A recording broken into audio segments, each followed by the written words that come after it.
খেলা, online betting বা কিছু একটা। এই টাইপের জায়গায় যদি আমি ডেভেলপ করি, আমি ডেভেলপার, আমি কোডিং করতেছি। কোডিংটা হইতে পারে আমি যদি বেটিং এর একটা ফুল অ্যালগরিদমটা ডেভেলপ করতেছি, এটা একদম সেকেন্ড কেসটার কথা বলতেছি। আরেকটা হচ্ছে যে না, সেটার ভিতরে হয়তো একটা ফোরাম আছে বা অন্য কিছু একটা জিনিস আছে বা ওটার সেফটি সিকিউরিটিটা আমি কাজ করতেছি।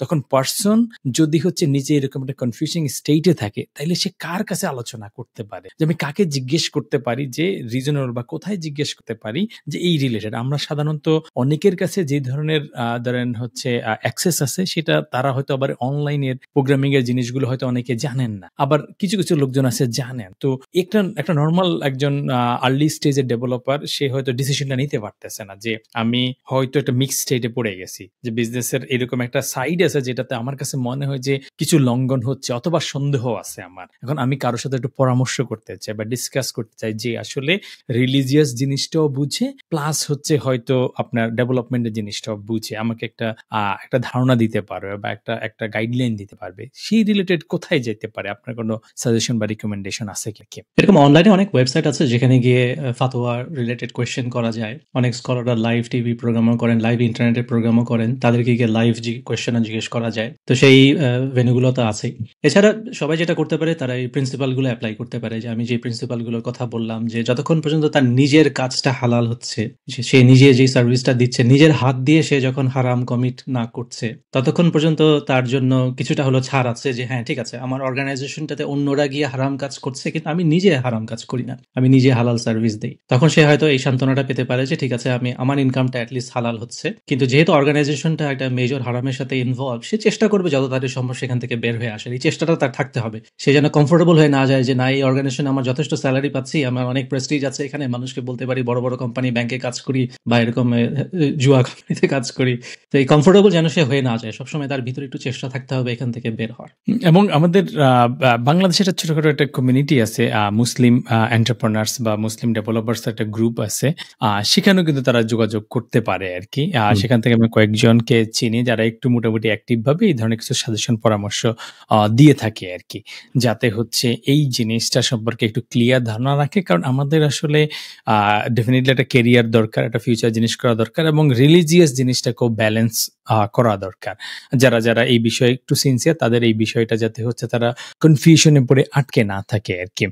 সো আপনার পার্সোনাল জার্নিতে কোনো স্টেজে আপনার কাছে কি এরকম কখনো পার্সোনাল এক্সপেরিয়েন্সে কোনো প্র্যাকটিক্যাল এক্সাম্পল দিতে পারেন কিনা, যে যেখানে আপনার এরকম একটা ইদার ডিলেমা কাজ করছে বা কনফ্লিক্ট টাইপের একটা সিচুয়েশন চলে আসছে, যখন আপনি হয়তো সেক্ষেত্রে আপনি কিভাবে কি করছেন, এরকম কোনো এক্সাম্পল আপনার হয়তো পার্সোনাল লাইফে, প্রফেশনাল লাইফে বা কোনো একটা সাইড প্রজেক্টে কখনো এরকম আপনি কোনো কিছু এক্সাম্পল দিয়ে যদি আমাদেরকে বলতে পারেন যে এই জায়গাটা আমার কাছে কিছু খটকা আসছে, তখন আমি এরকম করছি, অন্য কেউ হয়তো অন্য কিছু করতে পারে, এরকম কিছু এক্সাম্পল যদি আমাদেরকে দিতে পারেন আর কি। হ্যাঁ, সেরকম এক্সাম্পল আছে। তার আগে জাস্ট ছোট কিছু একটা স্টোরি শেয়ার করি, যে আমার কাছে তো অনেকে এরকম জিজ্ঞেস করেন যে আমি এই কোম্পানিতে আছি, এই কোম্পানি এই ধরনের হারাম অ্যাক্টিভিটিতে আছে, আমার জন্য এখানে থাকাটা হালাল হবে কিনা। তো বেশ কিছু সিচুয়েশন আমি তাদেরকে বলেছিলাম যে আপনি ছেড়ে দেন, আপনার জন্য এটা হালাল হবে না, আপনি চেষ্টা করেন ছেড়ে দেওয়ার। তো সে আমাকে বলেছে যে দেখেন, আমি কোনো চাকরি পাচ্ছি না, ছেড়ে দিলে আমার জন্য খুব কষ্ট হবে। তারপরে আমি তাদেরকে এনকারেজ করেছি যে ভাই, আল্লাহর উপর ভরসা রেখে ছেড়ে দেন, দেখেন কি হয়। তো অনেকেই ছেড়ে দিয়েছে, এবং ছেড়ে দিয়ে পরে বলেছে যে আমি খুব ডিফিকাল্ট সিচুয়েশনে আছি, এখন আমি কি করব, চাকরি তো ছেড়ে দিয়েছে, অন্য চাকরি পাচ্ছি না। তো তাদেরকে আমি এনকারেজ করেছি, একটু কষ্ট করেন, একটু সবর করেন, আল্লাহর কাছে দোয়া করেন, ব্যবস্থা হবে। এবং কয়েক বছর পরে গিয়ে তারা আমাকে মেসেজ করে বলেছে যে ভাই, আমি ভাগ্যিস ওই চাকরিটা ছেড়েছিলাম, কারণ আমি এখন যে চাকরিটা পেয়েছি সেই চাকরিটাতে আমি পুরোপুরি হালাল এবং আমার বেতনও অনেক বেশি আগের থেকে। তো এইভাবে আল্লাহ বেশ কয়েকজনকে আমি দেখেছি যারা আমাকে পরে মেসেজ করে জানিয়েছে যে তখন ছেড়ে দেওয়াটা আসলে খুবই ভালো ডিসিশন ছিল। যদিও তারা লাইফে অনেক কষ্টে পড়েছিল, অনেক অভাবে পড়েছিল, অনেক ডিফিকাল্ট ফ্যামিলিতে অনেক প্রবলেম ক্রাইসিসের মধ্যে দিয়ে গেছে তারা বছর খানেক, কিন্তু তারপরে তারা এই চেষ্টাটা করেছে দেখে আল্লাহ তাদেরকে ফিরিয়ে এনেছেন এবং তাদেরকে আরো অনেক বেটার অপরচুনিটি দিয়েছেন। আমার লাইফে এরকম হয়েছে যে আমি ধরেন ব্যাংকগুলো থেকে বড় বড় পজিশনে আমি অফার পেয়েছিলাম। এখানকার ধরেন যদি আপনি টপ অর্গানাইজেশনগুলো দেখেন, ঘুরে ফিরে সবই হচ্ছে ব্যাংক বা ফিনান্সিয়াল ইন্ডাস্ট্রি রিলেটেড অর্গানাইজেশনগুলো, এবং সেগুলোতে পেমেন্ট হয় ধরেন রেগুলার আইটি ইন্ডাস্ট্রি পেমেন্টের থেকে 3-4 গুণ বেশি হয়। তো এরকম বেশ কিছু অফার আমি পেয়েছিলাম, কিন্তু আমার ওই তখন প্রিন্সিপাল ছিল যে না, আমি এই ধরনের ইন্ডাস্ট্রির সাথে কখনো ইনভলভ হব না, আমি দরকার হলে কম বেতনে চাকরি করব, কিন্তু ওইদিকে কখনো যাব না। এবং আলহামদুলিল্লাহ সবসময় দেখা গেছে যে আমি অপরচুনিটিটা ছেড়ে দেওয়ার পরে দেখা গেছে যে হয়তো ১ বছরের মধ্যেই আমি আরেকটা বেটার অপরচুনিটি পেয়েছি, যেখানে অ্যাকচুয়ালি আরো বেশি সেলারি বা আরো বেশি অপরচুনিটিতে কাজ করা যাচ্ছে। তো আল্লাহ আমাকে প্রত্যেকবার এরকম বাঁচিয়েছেন। যতবারই আমি এরকম টেস্টের মধ্যে পড়েছিলাম ডিসিশন নেওয়ার, আমি যখনই যে নিজের প্রিন্সিপালের উপরে স্ট্রিক্ট ছিলাম, দেখা গেছে বছর পার হতে না হতে আরো বেটার অপরচুনিটি চলে আসছে আমার কাছে। সামার হিসেবে আমি যতটুকু বুঝতে পারলাম যে হচ্ছে আপনার ২ টা জোন আছে। যেকোনো একটা জোনে ওরা যেতে পারে। প্রথমত হচ্ছে যে আমি যদি 100% পিওর একটা অর্গানাইজেশনের সাথে থাকতে পারি, that's the best option. Second option হচ্ছে আমার অ্যাক্টিভিটিটা যাতে হচ্ছে ওই যে হারাম যে অংশটা সেটার সাথে কানেক্টেড হইতে না পারে।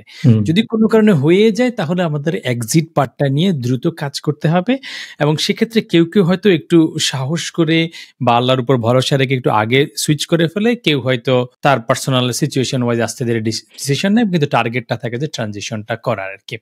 তো সেটা যদি আমাদের মাথায় থাকে তাহলে আমাদের যে কমফোর্ট লেভেলটা দরকার বা যেই মেন্টাল স্যাটিসফ্যাকশনটা দরকার সেটা আমাদের কাছে চলে আসবে, বাকিটা রিলিজিয়াসলি আমাদের সাথে কনভার্ট হয়ে আসবে। তো আপনি যদি এইবার আপনার নিজের টেকনিক্যাল অ্যাঙ্গেলটা দেখেন, আমরা রিলিজিয়াস অ্যাঙ্গেলটা কিছুটা আইডিয়া পেলাম,